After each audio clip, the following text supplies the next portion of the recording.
Coming up on how to plant the best tomatoes revised. We're taking tomatoes, using a post hole digger, and getting them planted better than we ever have before. And we're using our 60-gallon grow bag to plant tomatoes using the trench method. All that and more coming up today on the Wisconsin Vegetable Gardener.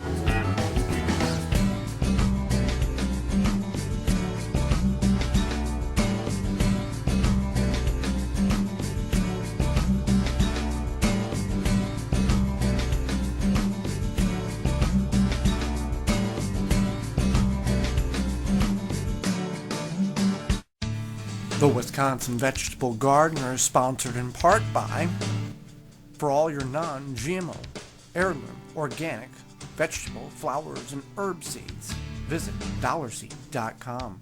Sioux Growing Supply, located in Wausau, Wisconsin, focusing on certified leaf compost, an excellent amendment for poor soil. With their new garden blend, improving soil structure in clay and sandy soil, great for creating new garden beds. Also available from Sioux's, pre-filled trays and pots with professional potting soil mix or organic rice hull-based potting soil mix. Bag and bulk of certified leaf compost also available. Visit SiouxGrowingSupply.com.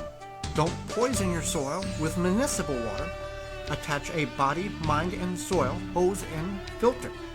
Free shipping exclusively through the WisconsinVegetableGardener.com. Just click on the body, mind, and soil icon. Authentic Haven brand soil conditioner for the home gardener. Easy to brew, 100% organic. Visit ManureTea.com. Rain Reserve. Reserving your rain, preserving our future. Rain Reserve, manufacturing of rainwater capturing capabilities. Visit rainreserve.com and use coupon code RAIN2016 to save 10% on your total purchase. Welcome to the Wisconsin Vegetable Gardener. I'm Joy Baird. We are in the big garden today, and we are planting one of the favorite crops of many gardeners, and that is tomatoes. Now, if you ask 2,000 tomato growers how to plant their tomatoes, they're going to give you about 4,000 different answers. So this is the way that we're going about planting our tomatoes. Your way may be totally different than ours. We have played around with different ideas many years and seem to have found that this being one of the best techniques and best ways of planting. Now, the key to tomato growing success is fertilizing and giving the tomato proper nutrients. Tomatoes are very heavy feeders, and we have to give them good fertilizer and feed them throughout the season. Now we'll have a total of 50 tomatoes that are planted in a variety of different areas here in the garden, from this bed here to grow bags to containers. So we're going to go about showing how we plant our tomatoes. Now, I've got a hillbilly tomato here. We're going to go ahead and plant. Now, the key with planting tomatoes is you got to bury them deep. On a stalk, on a tomato, excluding grafted tomatoes. This does not apply to them. You want to plant them in the same depth as they are in the containers if you are using grafted tomatoes. On normal tomatoes, you will see hair follicles all up and down the stalk. Those are potential roots of the tomato. So anytime those come in contact with soil, roots can form. So we want to dig the hole deep enough to where we can get about 70% of the plant in the ground. So above my hand would be above the ground and everything else below. Now, you can do this in a variety of different ways. You can use a hand trowel, a shovel.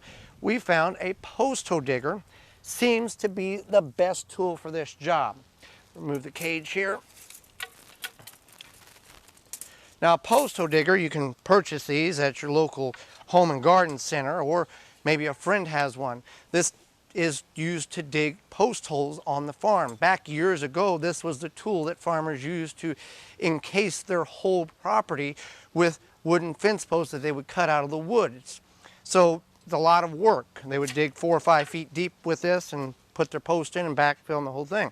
So what I'm going to do here, we've prepped these beds, each place where we're going to plant tomatoes.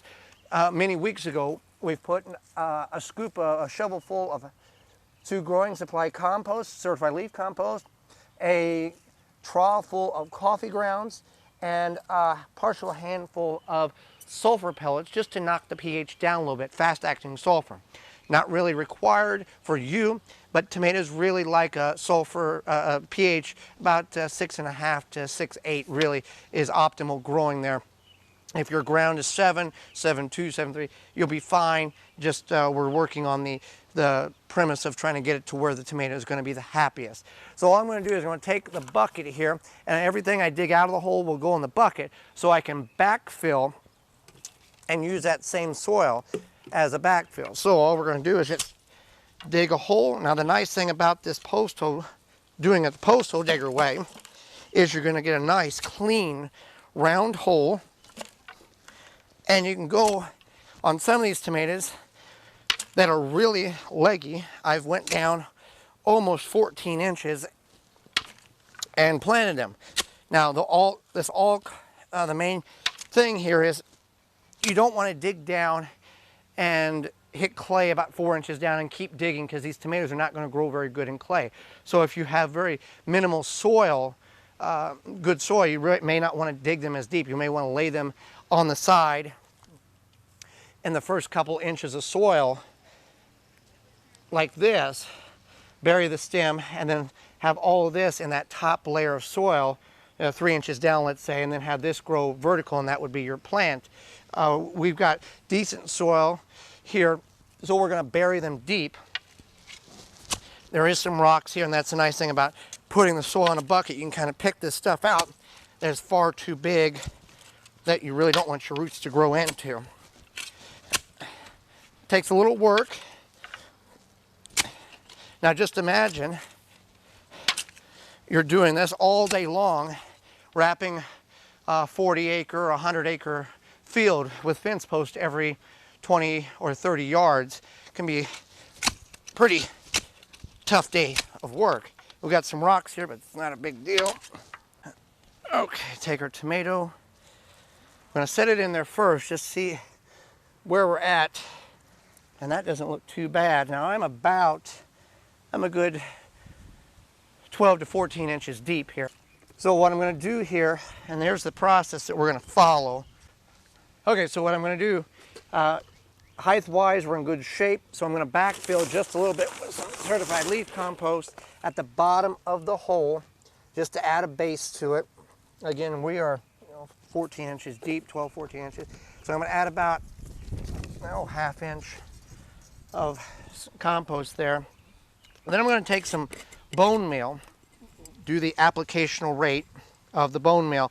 Bone meal is has a high level of phosphorus, which is the second number on your fertilizer bag. Phosphorus, bone meal, it helps develop good roots as well as flowers, and that's two key elements here on a tomato plant. You want good roots. Good roots are a healthy plant, and a lot of flowers is a lot of fruit. So one other thing you want to look at before you get going too much in this is the side walls of your hole here. Since we did with the post hole digger, we have a very nice, about 6-inch diameter hole. Now I've worked this bed and removed all the weeds and the roots, so that gives the soil, and everything's nice and loose and fluffy.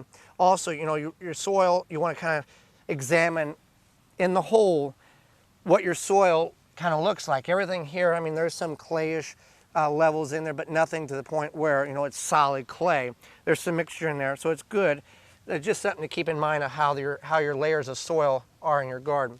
So I'm going to take bone meal, put there.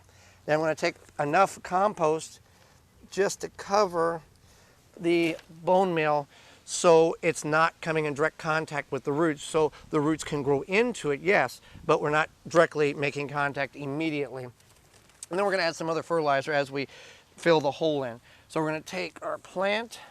With any plant, hold at the base. Don't try to rip it out because you can damage the roots. You can also snap the stem of a plant that you've worked so long and hard to grow.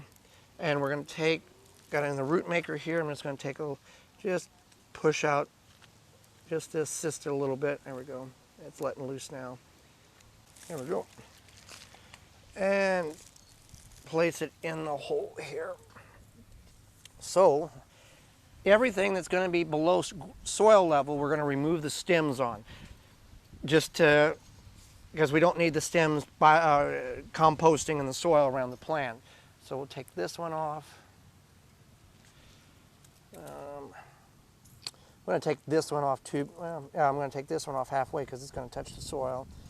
I'm going to take this one off. I think we're okay right there. So now I've placed it in the hole.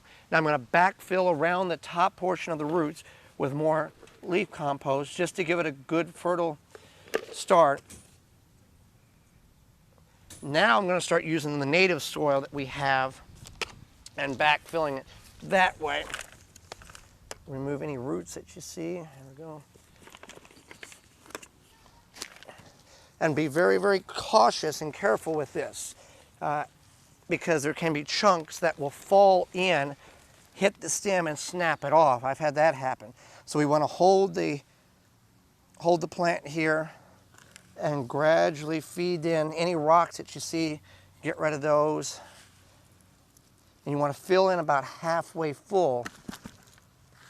And then we're going to add some fertilizer. Okay, we're about halfway full. Now we're going to add our own mixture of fertilizer to this at this point. Now the reason why I choose this point is we've got the bone meal at the base that's going to be the roots the initial root ball is going to grow into. I'm putting the fertilizer halfway up the stalk so all the roots that are going to potentially or will form with the hair follicles on the stalk can pick up that nutrients, as well as we water, it'll flush down to the central root system as well.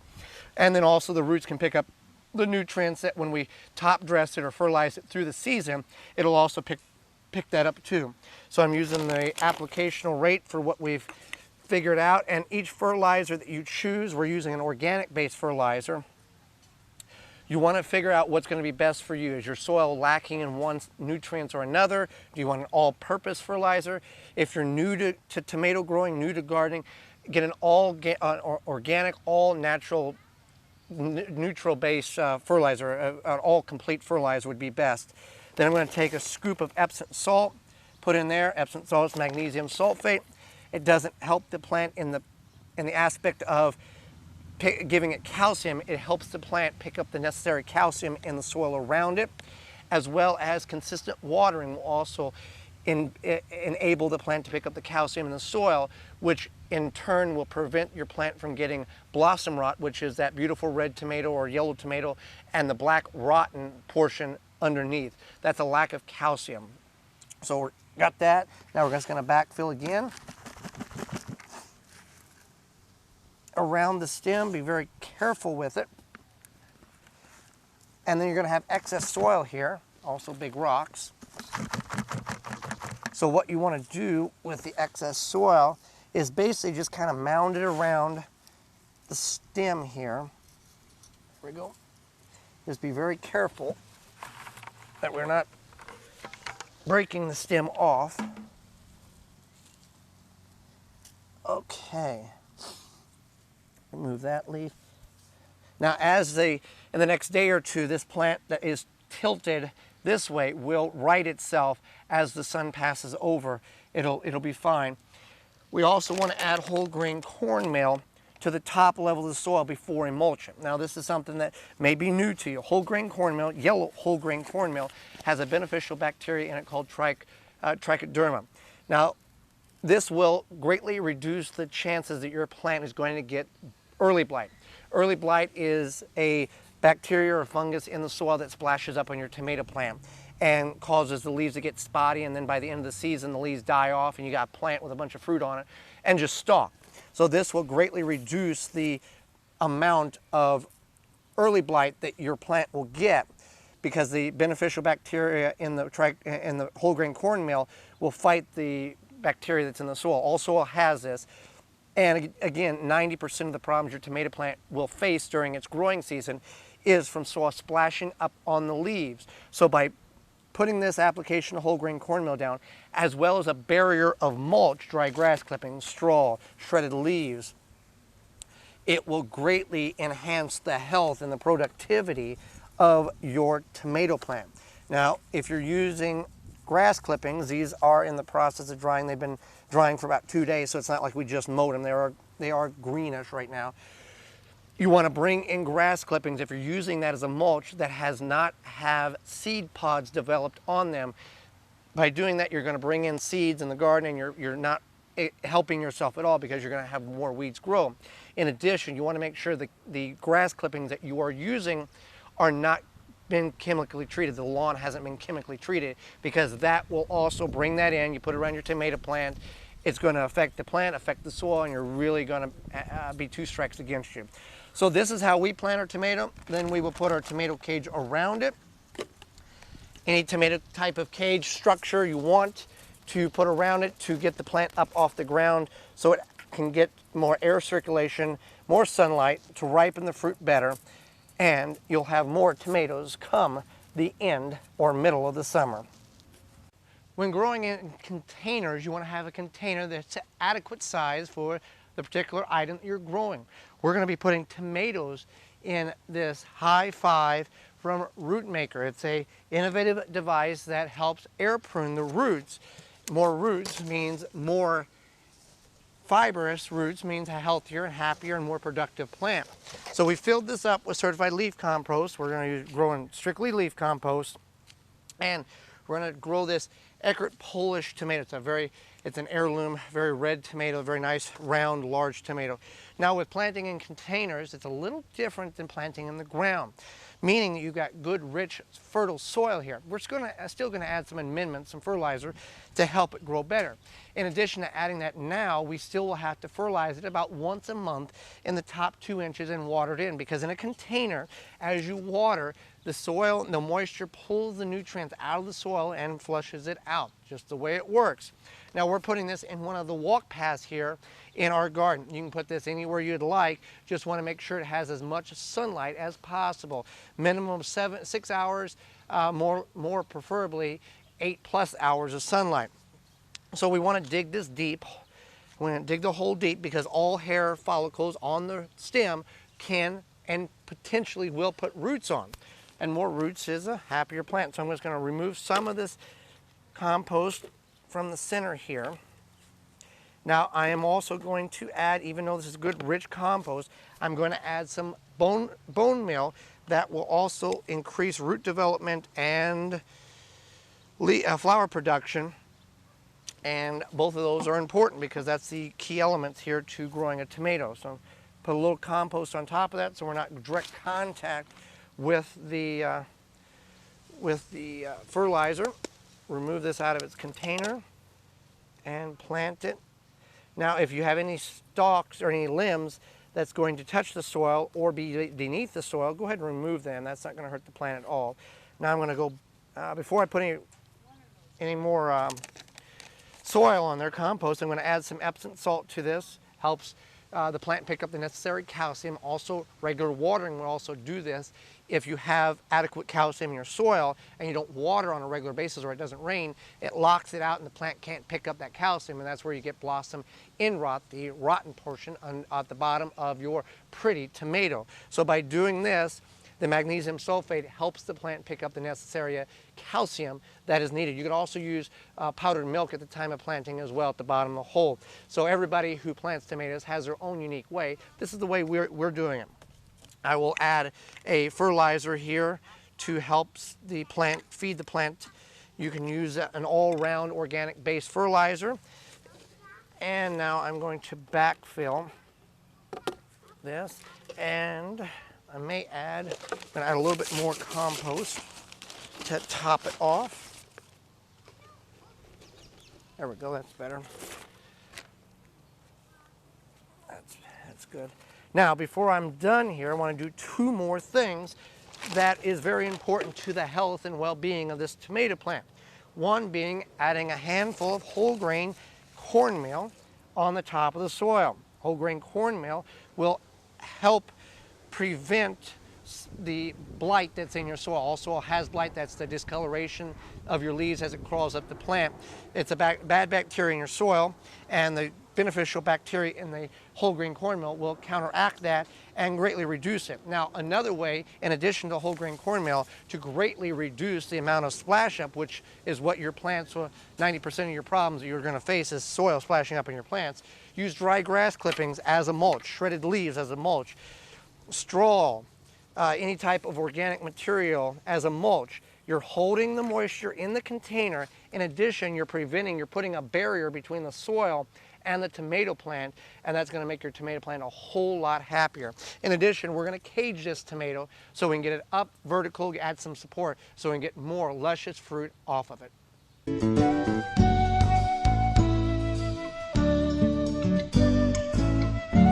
So these are our 60-gallon grow bags, courtesy of Root Maker. Now we have grown a couple of different things in them: tomatoes, peppers, beets in them. Now with these 60-gallon grow bags, they're 3 foot apart, 15 inches high, and they're filled with certified leaf compost. We've also mulched them with grass clippings. Put a fence around this temporarily because something was rooting around in the bed and I wanted to detour them as we have our plants in there. So I'm just going to remove this. And let's talk about what we got going on here. You've seen us grow tomatoes in several different ways, and this one is another way that we're going to grow them. And I found that 3 tomatoes is really adequate, or about the max that you can get in one of these 60-gallon grow bags. Now, these bags were designed for tree root development, but it also works very well as a pop-up raised bed here. Now, I've got 2 tomatoes in here already. We're going to plant this one in a minute. I've got a peachy, which is a yellowish orange tomato that will have kind of like a peach fuzz on it. So that'll be a unique one. This was the only one out of the whole bunch that we were able to grow, and it's really done very well. We've planted this several days ago. And this is another Elkhart Polish tomato, big red juicy tomato. So I've spaced these about as evenly as I can in this grow bag. And again, with containers, small or large like this one, the key is putting a barrier between whatever you're growing to retain that moisture, because I move this mulch around, this leaf mulch, or this grass clippings, and we're just moist. Not, not soggy wet, but you hold it together, it breaks apart real easy. So we're just going to plant the tomato just like we did in the ground and in our high 5. But the advantage with this here is if you've got a patio porch deck, an area where you don't want to dig the ground up, you could have multiple ones of these. They do have a mesh netting at the bottom, so we do have cardboard down to prevent weeds and other plant material to grow up in it. It works very well, and we won't have to empty the containers out each year. There's enough microorganisms. There is some worms that came in with the certified leaf compost that are in here. It's very large and roomy for everything. Now, we did prep these spots where the tomatoes were going to go, just like we did in the other locations: coffee grounds, little sulfur pellets, and Epsom salt. So we're just going to plant it very simply. Not going to go over the great details as we have already. I just want to remove the soil, and it's so nice working with really loose, good compost in a container like this. So we got the hole dug there. Now with something like this, you can't go as deep as you might need to, with a giant tomato like this. We plant it in there, it's not going to be as deep. So what we can do is we can do the trench method here, which will work very well. So I'm going to move some of these grass clippings around, and let's see, how is this going to lay? Really determines how it's going to lay here. Yeah, we can do it just like that. Make a little mark there. So we're doing the trench method. So we're going to use the trench method here. So not deep enough, so I'm just going to fill that in like that. Trench method, just laying it on the side and growing it that way. So I'm going to do everything horizontal. Now I will dig where the root ball is going to be. I will dig that a little deeper just to get down a little more here. Okay, let's go ahead and remove this and see if we can make this work. That'll work out real nice. It was already pointed in the vertical position the way it was in the grow tray. So now what I'm going to do here, I'm going to remove that. I'm going to add some of the bone meal to the hole there. We typically do not plant our tomatoes in the trench method, just simply because we are able to go vertical or deep, able to go deep enough in all of our planting applications. But with this one, a little different. So now I'm going to dig this out more, get this down in the trench a little deeper. That's not terrible. Okay, now any of the leaves that are going to be under the soil here, I'm going to pinch off. Now technically you could take this, put this in water, it would root, and you could take and plant it again. we're already past that period in our growing area. Now, if you're in the, let's say, southern portions of the United States where you have warmth almost year-round, you could grow tomatoes almost year-round. Or if you're in a tropical area, that's, you know, you're just propagating the tomato plant. So pinch off these leaves here, get them out of there. That's not terrible. Okay, now I'm going to do something a little different. You know how when we planted in the hole, we filled the hole halfway full, then added our Epsom salt and our fertilizer. Going to do the same concept here, but on the horizontal preference here. That's about half full. Add our Epsom salt, the length of it, and our fertilizer, the length of it. And now we'll just backfill some more. Nice thing with this compost, you don't have to worry about rocks or big clumps falling and snapping. Like I said, got worms in here. That came with the compost. The certified leaf compost is an amazing material.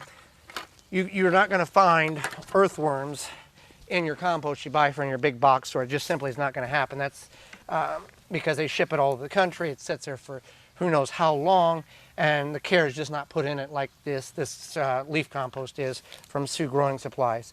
So now, with that being done, and take this grass clipping. Now you can see we got a little droopage here because it kind of sat out in the sun a little bit, so it kind of got shocked. So I'm not going to pinch those leaves off, but I'm going to put a lot of mulch underneath them to keep them from touching the soil. Bring that all in, bring some more grass clippings in as we need them, and put the cage around it. Now, I did something backwards there. I need to put the whole grain cornmeal around the plant before I cover it with mulch.